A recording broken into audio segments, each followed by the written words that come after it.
Hello, I'm Charles Kovess, Australasia's passion provocateur. Welcome to this week's episode of the Charles Kovess Show, episode 162. Whether you're watching on Rumble or YouTube or listening on one of the many podcast platforms. In this week's episode, I bring to your notice the facts and the trends showing the collapse of our legal systems in many countries. Such collapses will lead to losses of freedoms and economic collapse and totalitarianism. It is the legal systems in each country that protect people and protect their assets and protect their freedoms. It is courageous, competent, and honest judges and adjudicators in all parts of a legal system that protect and preserve the rights of people, your rights. It is such judges and adjudicators that create respect for the law and trust in the law. That trust and respect is rapidly breaking down with dire consequences. The consequences include people taking the law into their own hands. I explore what each one of us can do to avoid the looming disasters of failing legal systems. Our format for the show is that I share the big idea for the week. I share 6 resources to help you implement the possible steps for you to take arising from the big idea for the week. I review some key happenings during the week, and then the last part of the show, for newer viewers and listeners, covers the foundational principles for this show and further details about my background. So let's get into today's big idea. Functioning societies have functioning legal systems. Well-functioning societies have well-functioning legal systems. I learned from Buckminster Fuller that the foundational difference between rich and poor countries is electricity. I further learned from many other resources that the second most important foundation for rich and poor countries, and therefore economically successful functioning societies, is a legal system. Without a legal system, we have chaos, we have disaster. The legal system ensures the law is applied according to the law. The rule of law applies, and the rule of law is something that is quite magical, where most people accept that the law is being properly applied, is being justly applied. The rule of law is a philosophy about the law. The problem is that the law depends on words. And you've seen politicians, you've seen chief health officers, you've seen people in high places who stammer and stutter and mumble when asked to define a man and a woman. Up until the last few years, there was no question who was a man, who was a woman. And now, if there is a debate about that, imagine what the debate can be about much more difficult concepts. If the words aren't clear, guess what happens? Politics takes over. Hidden agendas take over. The law is not applied. People's agendas take over.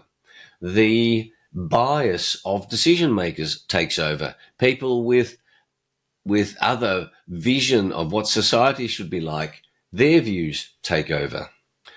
Legal systems are quite complicated, include a country's constitution, include federal laws, state laws, local municipality laws, regulations made under all of those laws, then professional enforcement bodies, for example, for law institutes who enforce behaviour by lawyers, medical or health agencies that enforce the behaviour of doctors, as we've seen over the last 3.5 years particularly.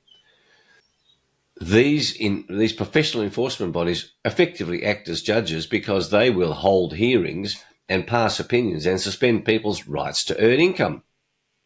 This complexity means that many people don't really understand how the law works, what their rights are. When I graduated in 1973, there was a clear or reasonably clear application of the separation of powers doctrine in the way Australia, the United Kingdom, Canada, America functioned. And the three branches of government were the legislature, that's Parliament making the laws, the executive, who would then administer the laws according to those laws, and then the judiciary, who would enforce the laws, who would interpret the laws. So the legislature, the executive, the judiciary. For decades, for centuries, this separation of powers has worked, and this is the disaster that is facing us, because that separation of powers is fast disappearing with the politicization of judges, with the politicization of decision makers, so that when the words are not clear, when man and woman doesn't mean what we think it means, then politicized judges in positions of power make decisions based on the whims of the government in power. In other words, the dominant force in a legislature.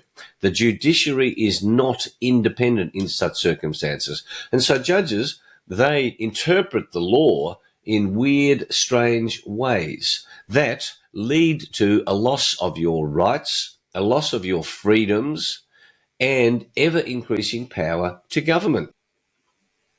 Whilst you might call it politicisation, it also verges on corruption. And corruption is also a word that has complex meanings. But what I am saying to you now, our legal systems are collapsing because judges are now taking into account what the government wants, not what the law as passed says.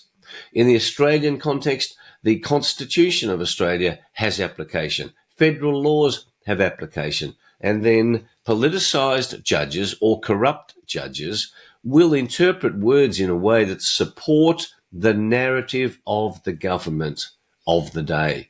That is the disaster. That puts your rights, your resources, your freedoms at enormous risk.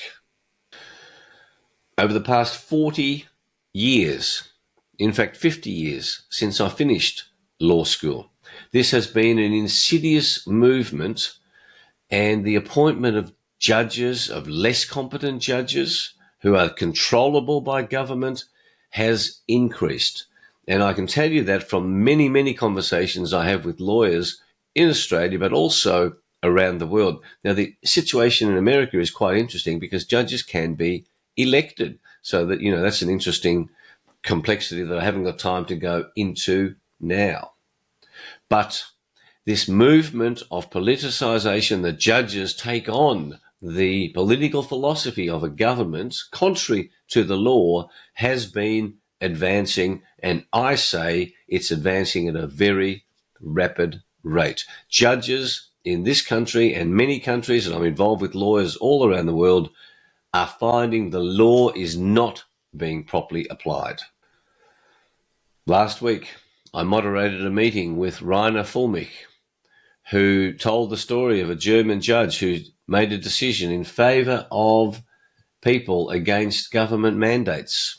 That judge was then raided by federal police in Germany.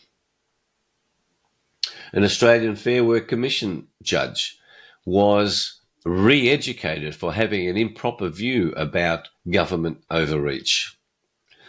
Italian judges have been murdered by the mafia over the years.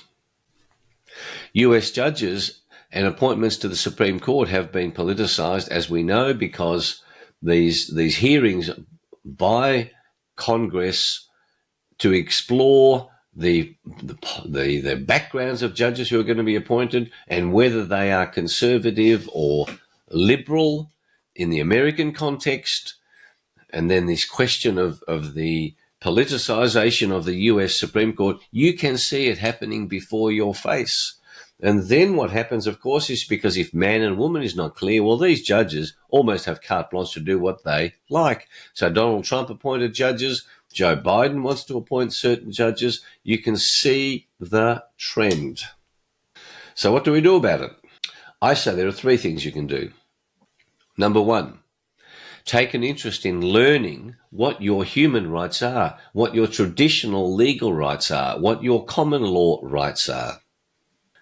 Number two, join groups that are teaching information about the law and helping people take action to preserve their rights. And number three, support financially groups that need support. Support financially groups that educate people about their rights. There are many of them, including the Institute of Public Affairs, of which I'm a member. It does great work in taking matters to the courts to fight for people's rights.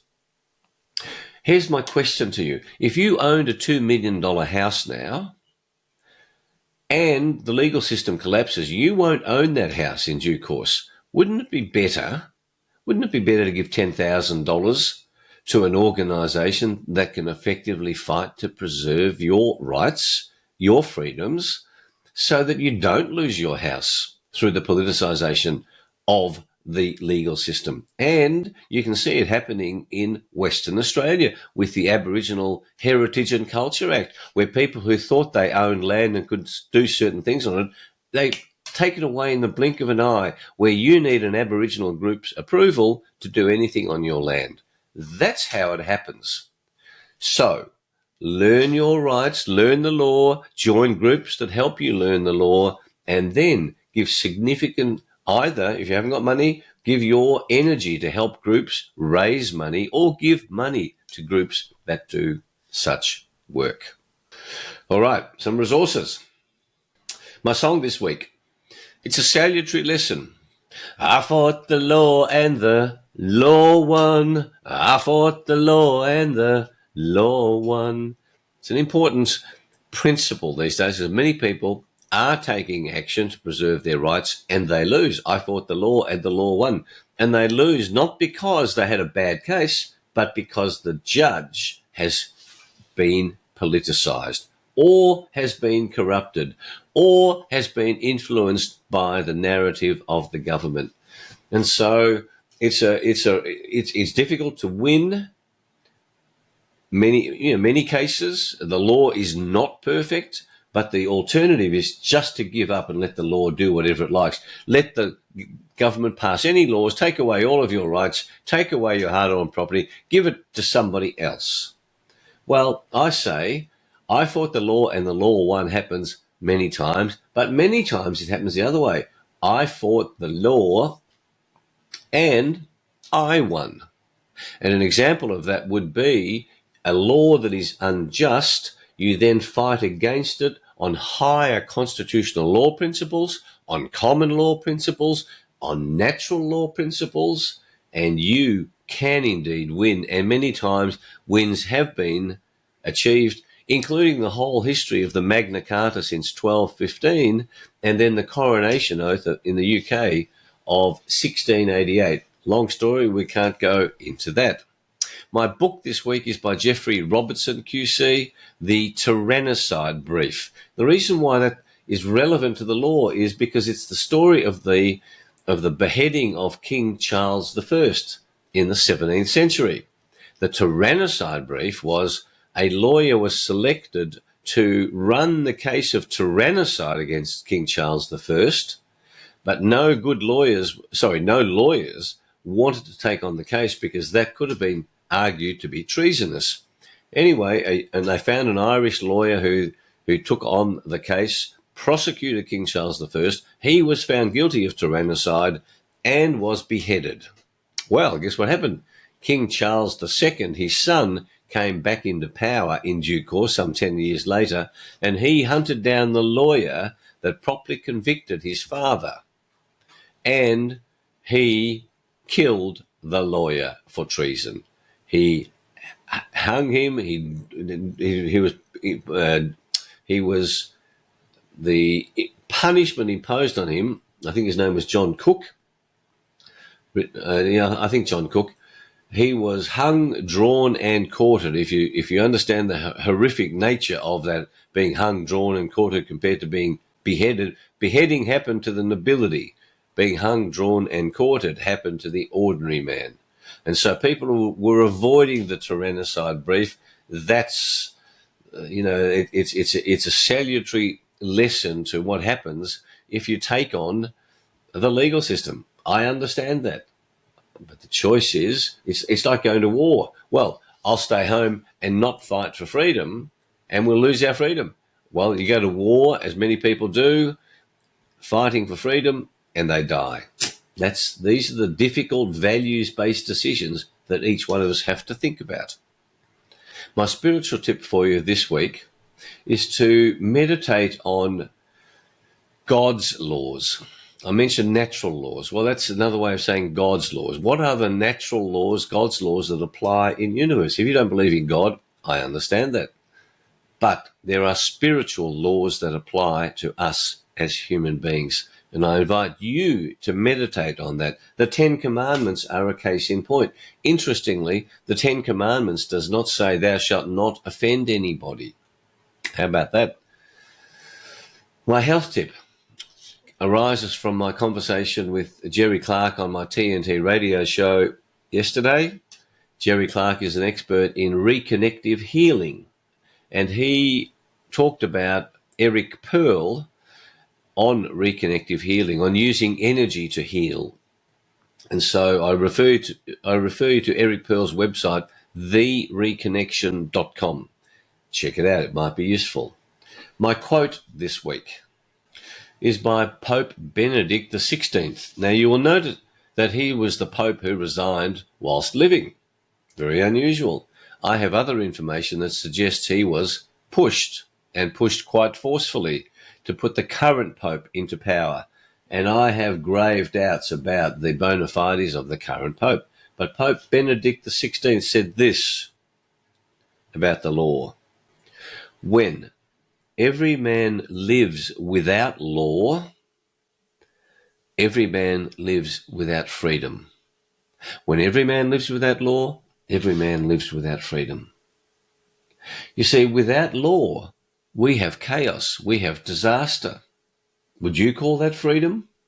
In one sense, you would. In another, you have no freedom, because you are living in terror, because you don't know what's going to protect you. And lastly, a spot of humour, and I love this, very appropriate spot of humour about the law. The Salvation Army realised it had never received a donation from the city's most successful lawyer, so a Salvation Army volunteer paid the lawyer a visit in his lavish office. The volunteer opened the meeting by saying, "Our research shows that even though your annual income is over $2 million, you don't give a penny to charity. Wouldn't you like to give something back to your community through the Salvation Army?"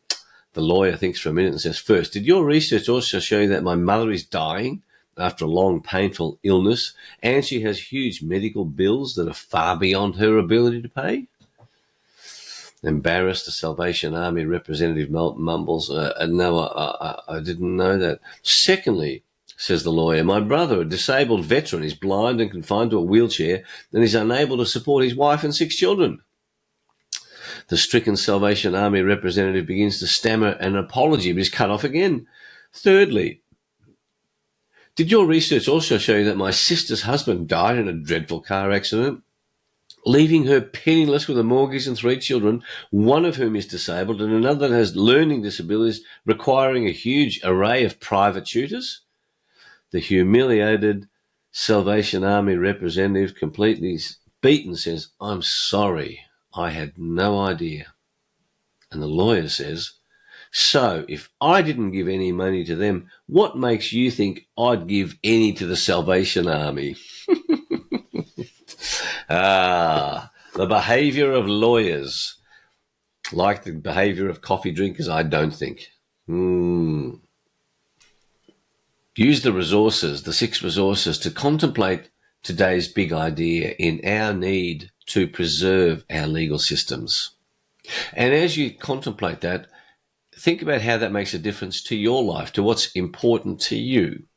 And discovering what's important to you is part of the self-awareness journey. What is important to you? Is comfort more important to you than preserving human freedoms? Is comfort more important to you than preserving the Australian way of life or your country's way of life, the good parts of it, for your children and grandchildren?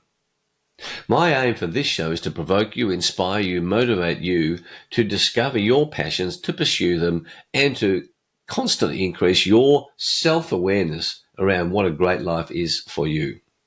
If you like the show, I invite you to subscribe on the YouTube channel, the Rumble channel, to share it with your family, friends, and work colleagues. Visit our websites, covest.com, charlescovest.com. My books, Passionate People Produce and Passionate Performance, are available at both of those websites. Details of the Self-Awareness and Passion Quest are also available at those websites. So, a quick review of key happenings during the week. I'll repeat again, my TNT Radio interview with Jerry Clark is available on the TNT Radio website. All of my interviews are available on that website. It's a wonderful resource. It's a wonderful radio station. During the week, the shenanigans of the Australian government in pushing the constitutional referendum to embed a voice into the Constitution, the lies of Anthony Albanese, the Prime Minister, were proven to exist, where the Prime Minister says the Uluru Statement is one page. In fact, Peter Credlin did some great work. It's a 26-page statement that includes reparations and treaties. It is a fraud being perpetrated on the Australian people. I will absolutely be voting no.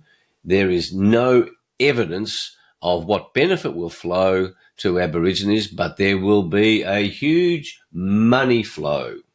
Trust me, it'll be just like New Zealand, a huge money flow. And who's going to benefit from that money? The same way that in Australia over the last 10 years, $350 billion of money has been given to Australian Aborigines. It doesn't get down past the people who control that money or the bureaucrats administering that money. During the week, the Shane Drumgold report was publicised. It was leaked to the press. He's the Director of Public Prosecutions in the ACT. His behaviour outrageous. He is one of the senior law officers in the Australian Capital Territory.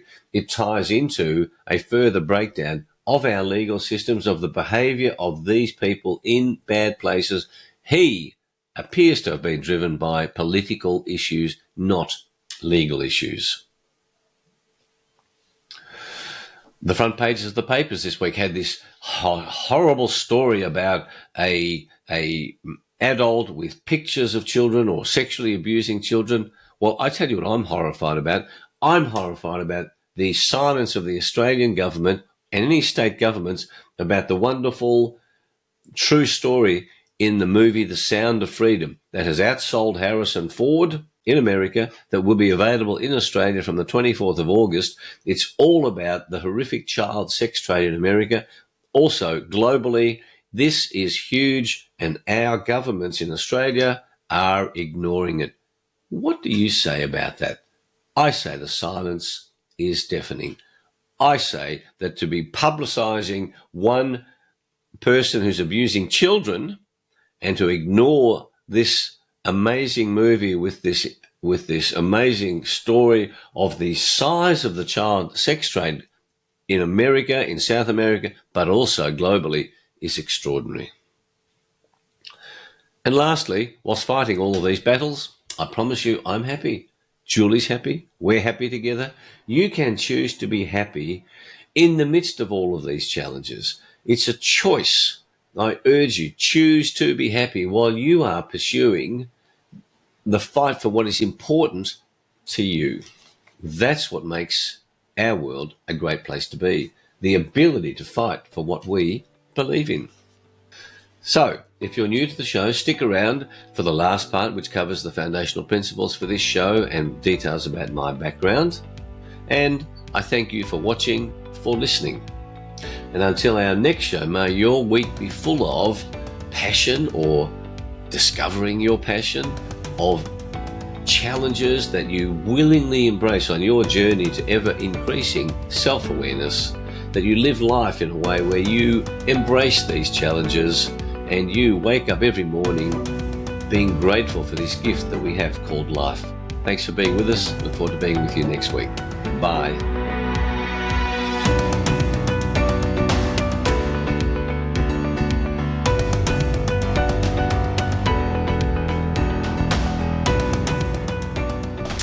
And now, for viewers and listeners who want to know more about my background and what else I do with my life, as well as the foundational principles of the show, here we are. Since 1993, when I left my legal career, a career that I love, to become Australasia's passion provocateur, I have inspired and provoked and educated and motivated people all over the world to discover and pursue their passion.